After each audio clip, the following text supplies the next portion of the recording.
I'm Lila, a 45-year-old who had given up on marriage. I married Keith, who I met after turning 40, and a year ago we opened a bar. I met my husband Keith at a bar I just happened to stop by at. From that time, Keith was visiting various places in preparation for opening our own bar. He said he fell in love with me at first sight because of my hearty drinking style. For the first time, I thought it was good to be a heavy drinker. We started dating and got married in 6 months. Both of us being adults, we didn't have much conflict and are still on good terms.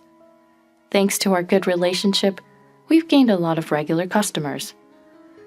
The bar is doing well, and I'd like to say we have no worries, but the problem is my brother Oswald and his wife Kristen, who live nearby, coming to our bar. Every day they come by, and it's really annoying. Thanks for the free meal. Oh, I'm stuffed. But hey, cook faster next time and bring it over quickly. Oswald, chewing on a toothpick, said this as he ate with Kristen, who suddenly blurted out, "This is Ray, our son. He's a troublemaker, so you raise him," she said, bringing the nephew they brought along in front of us. "See ya, and don't come back, Ray. We'll send your stuff over to their place." Ray was teary-eyed. Understandable, since he's only 10. "What the heck? Ray's just 10. Are you abandoning your child?" I asked, and Kristen sighed, laughing as she answered. "Well, Ray doesn't listen and acts like a punk. I'm pregnant with a second child, so we're giving away the defective one, the real bad product." What a thing to say in front of her own child. Before I could get angry, Keith spoke up. "All right, Ray, from today, I'm your dad. Come here." This is why I fell for Keith, his straightforwardness. I also turned to Ray. "All right, and I'm happy to say I'm your mom now. Come here." Soon after, we legally adopted him, and Ray became our child. With Keith's advice, we paid Oswald and Kristen $10,000 along with the formal paperwork. This was to prevent any future troubles with the biological parents. 10 years passed and Ray turned 20. Since then, we banned Oswald and Kristen from our shop and home, so we didn't know each other's whereabouts. Our business flourished, and we even owned multiple stores. That day, as the shop settled down, the door opened. "Whoa, you guys are thriving. You're like celebrities," Oswald said as he walked in. Kristen, appearing from behind, spotted Ray and immediately called out, "Hey Ray, we're going home, come on." I was dumbfounded. Did they have no common sense? But Ray calmly said, "This is my home, my parents are here, and you guys should leave." He continued working without looking at them. Ray was working at this bar. "What are you talking about? Your home is our apartment."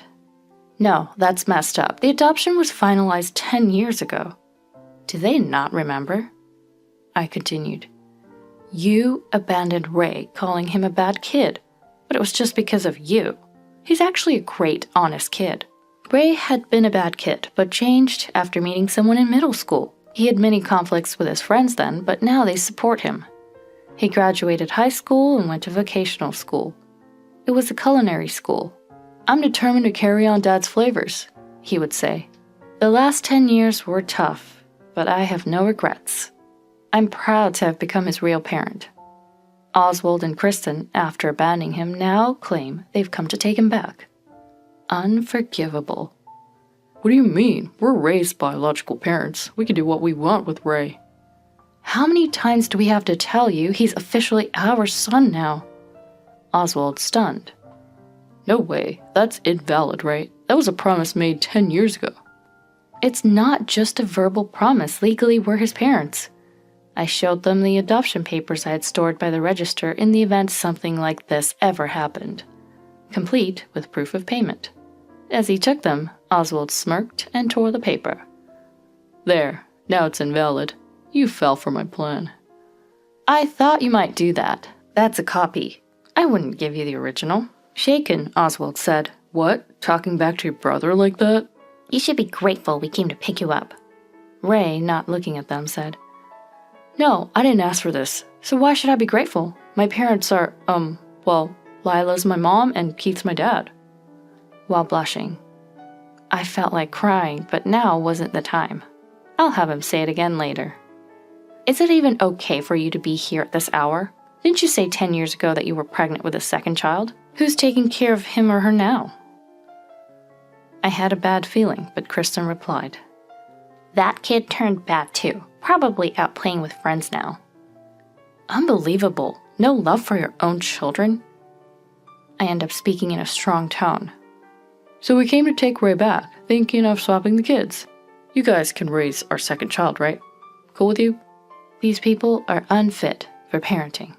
Ray's an adult now, so it's up to him. But let us take the other child too. Really? Okay. This time it's $50K. I couldn't believe how disgusting my brother's words were, as if he was only after the money, probably planning to snatch Ray's earnings. Then, unexpectedly, I'll pay the money, please take my brother too. Dad, sorry for the trouble, Ray said. And so, we adopted his brother too. Keith initially offered to pay the $50K. Dad, this is my responsibility, please let me handle it as a man. And he refused. Keith respected Ray's decision as an adult. The brother Kay was more of a handful than Ray. At 10, he stayed out late and didn't trust adults.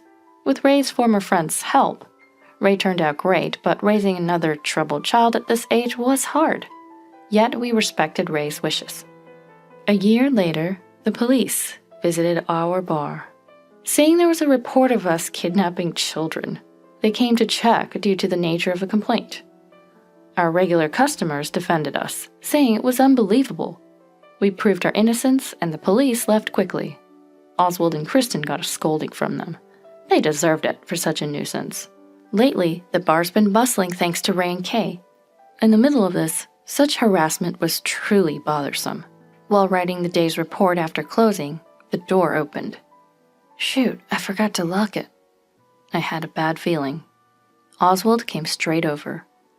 Whoa, you're making even more money, thanks to our sons, right? How did you find that out? They're none of your business now. Kristen let out a sigh. Can you believe Kay has over 10K followers on his streaming videos? We're taking him back today. That's not it. The videos of Ray and Kay cooking are popular because of their skills, not thanks to you. As Kristen looked for her sons, she continued. I gave birth to handsome boys. It's thanks to me. If you don't comply, we have plans. Sorry for the inconvenience. Then they left and the brothers came out. What are they planning? Maybe we should make them understand with force. No, I'll handle it, Ray. The brothers discussed. Keith, standing behind them, tapped their shoulders. The two looked back. You're our children now. Don't cross any boundaries. They reluctantly obeyed, but Oswald and Kristen escalated their harassment. Our online reviews were tampered with. It was likely Oswald. That bar uses expired ingredients, or they hire bad guys to intimidate customers, were among the accusations. Some comments refuted them, but the issue wasn't settled. We received many prank calls and group cancellations. Such petty harassment was really troublesome. After enduring this for half a year, Oswald and Kristen came by. Hey, aren't you going to close the shop? So stubborn. These were their first words. Utterly frustrating. Give back our sons already. They're good money. You both still haven't changed, huh? This was all you guys, right? Oswald replied jokingly as always. What are you talking about? Just give them back. The boys are not objects. Go home now. Oswald handed over a paper saying something outrageous. We're opening a bar, and they're going to work for us. The paper was a loan agreement and a business plan. I wondered if any bank would lend on such a flimsy plan. Oswald, where did you borrow this money from? Isn't this risky? It's fine. Ray can pay if anything goes wrong. The lender was clearly shady, with bizarre interest rates. The situation would cause trouble for Ray and Kay. It seems as though the online impact is huge. A friend of mine canceled after seeing the reviews. No wonder we hardly got new customers. It's you guys causing trouble. Kristen feigned ignorance. I don't know what you're talking about. There's no proof. Maybe the health department will come next. If you don't want that, why don't you help with the financing? Now they're even resorting to threats. I should have recorded this conversation. The situation will surely affect Ray and Kay. Though I'm not familiar with social media, I'm sure they're trolling their streaming activities too. We won't let anything interfere with Ray and Kay's activities. But proving anonymous actions as theirs is difficult. These are such convenient times for bad guys, too. Justice only prevails in movies and fiction. Today, we brought someone with us. Come in. A man with a fake smile appeared behind Oswald and Kristen, his eyes not laughing. He's not a normal person. Definitely not just a troublemaker. Hello, I'm Robbie. I'm the one who financed this.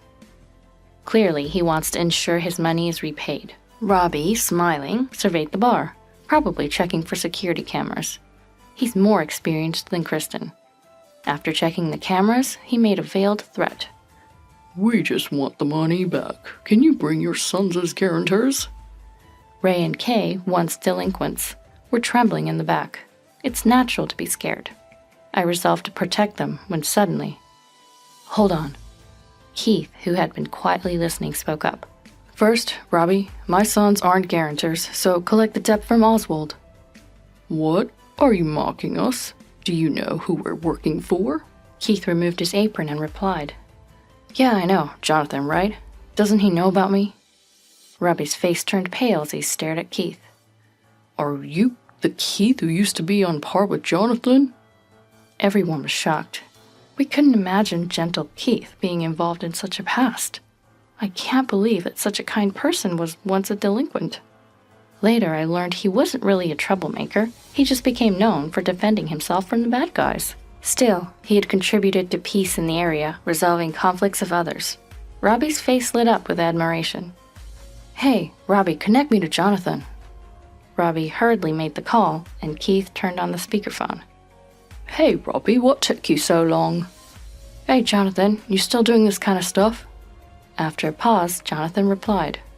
Oh, whoa, is that you, Keith? Why are you on Robbie's phone? I'm dealing with this Oswald issue. He's my wife's brother. Jonathan sighed.